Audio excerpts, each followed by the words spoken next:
What's up, guys? It's Mari J here. We have Justin Singh, also known as Rampangu Nation. And what'd you do today, sir? I just got second place at the Indiana Regional. Yeah. Hey, yo, Also, my congrats, boy man. Charlie, the last round happens. Brick twice, but it was good games, good games. Absolutely. Hey, we're still shining out here. That's what, your second one back to back now Yeah. this season? Cool Yeah. beans. And what'd you play today? I played Tearlaments Ishizu, no sprite cards. I kept true to my theory that I had from the beginning of Ishizu format, 9 B shields in the main.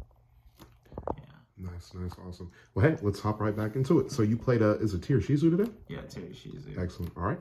Alright, so it's 2 Reinhardt. I think 3 Reinhardt's only good in builds that like want to mill it more, and the builds that want to mill it more are gonna play more of the spells and traps in their deck. So they're gonna have like multiple Scream and Soliacs. Because opening multiple Reinhardt as your normal summon is just like really bad, especially going into Dwellers. You only want 2. You can't play 1 because if 1 gets banished mid-game when you really need to make Kaleido again, and you need to search the follow-up, just have a normal summon 1 summon guarantee play. If you have 1 Kaleido Heart and it's gone, you can't do that.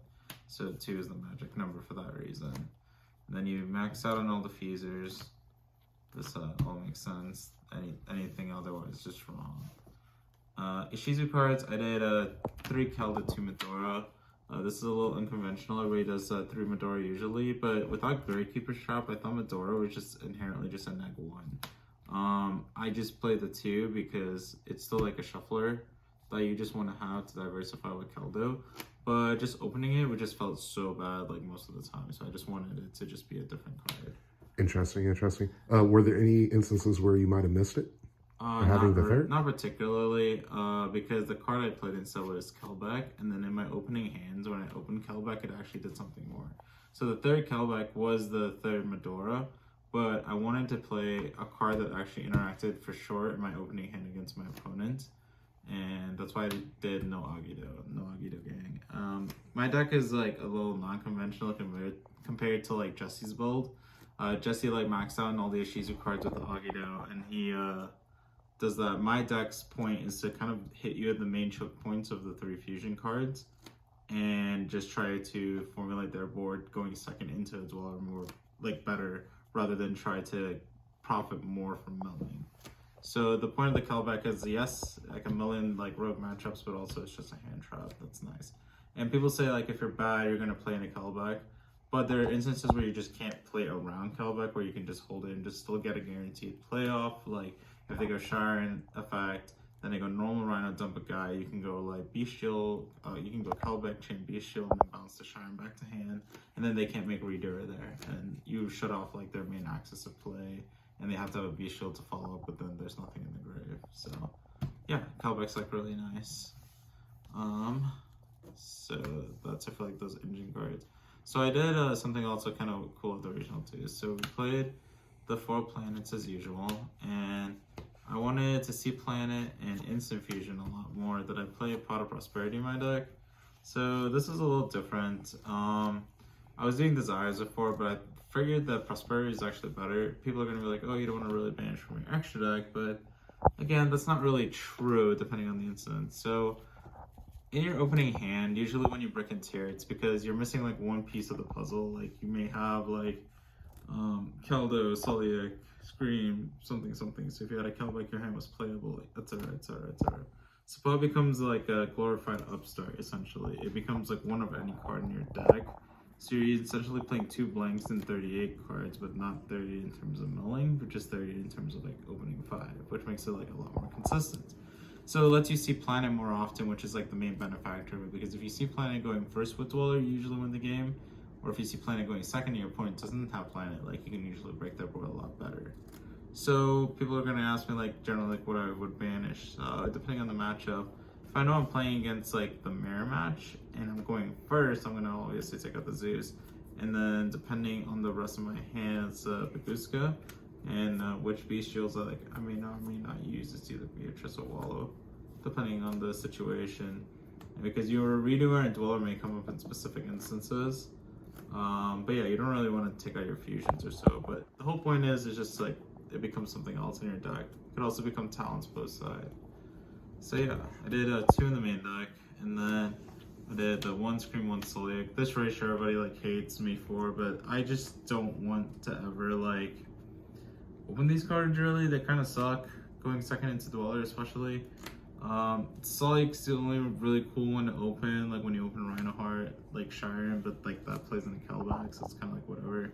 If I was to ever up my trap spell account, I would, without Meta Noise, I would just do Solic, one Scream, but next round I'm going to do one Scream, one Solic, and one Meta Noise, which I think is just correct.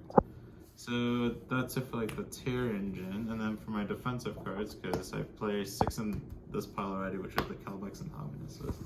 I went back to my basics and I did my 9V shield in the main deck. It's always like really powerful. These cards are just insane. They're crows, they apply pressure in the mirror, and they're just like, they help Big you ass win. dudes, right? Yep, they're just big dudes. And then Imperm is also crazy because this essentially is a Beast Shield as well. I call this card a Beast Shield too because they use their first fusion to make it callous unless they have an instant fusion. When you Imperm them, they kind of just trade the mounts that they originally had on field to make kit for kit itself. And the Imperm just makes the kit just do nothing, which essentially is like you using your first Beast Shield effect. And it's also the Bestial that makes people cry, right? For not being able to resolve their talents when their turn. Yeah, and they don't get to use talents, exactly. So then if you open like Imperm Beast Shield, like that's equivalent to just opening like 2 of those, essentially. So that being said, there's 12 like Beast Shields in my main, and then this gets in my side deck where I sided 2 Ghost Spell and 2 DD Crow. Ooh. So I wanted more cards essentially that functioned as Beast Shields that did the exact same thing. So I wanted to be able to open a variety of any combination of these 3 cards with 2 other cards in my opening hand to guarantee I win the game. So because I play, this is 12 plus 6 for the Hellenis and Kelbecks, and this is 4, so it's 22. On average, if you want to see 3 cards in your opening 5 cards, it would be 18 out of 40 of the cards. So on average, for 4, it would be 26 out of the 40. So on average, I see 3.5 going second cards in my opening hand, which is like really nice, especially for the mirror match, because if you see any combination of these 3, they won't play the game, essentially. So yeah, this is how I solidify the mirror. And then I do 3 Dark Ruler. This helps you versus Sprite, and this is where the Prosperity also becomes like exceptionally well, because you can search this versus Sprite and against Flunder by just excavating. Yeah, it's just really good versus Rogue. There's no point to like play like worse hand traps for Rogue when there's just one blanket card that just kind of deals with them.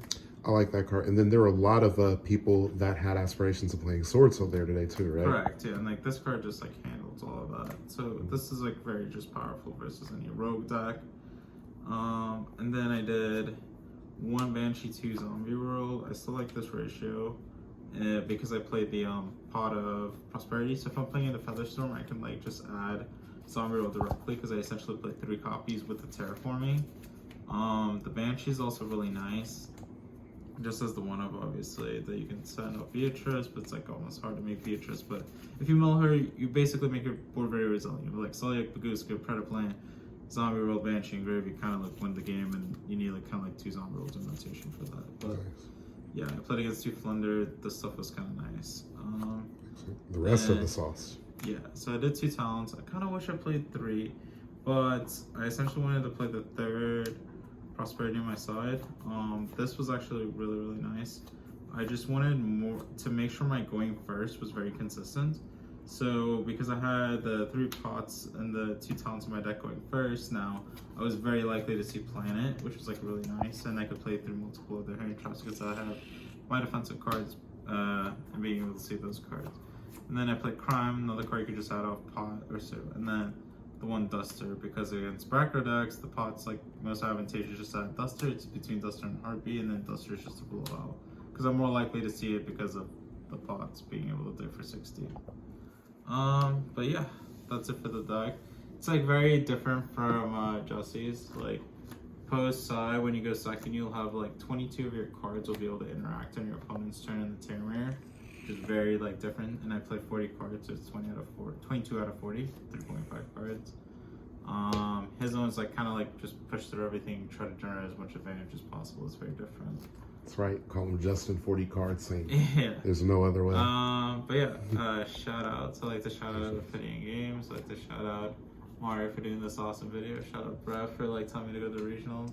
and got second. That was kind of cool. Hey, y'all for the wizard. Let's go. Shout out Plus One Gaming. Shout out Barbershop. Shout out to Charlie from Barbershop 2. And Bill and Brett, all top the regional. Kind of awesome. And yeah, hopefully I can do more tier stuff. Photon Hypernova, this deck's going to get really cool. It's not going to be a stale anymore. So yeah, this is Justin. See you guys. That's how we're doing.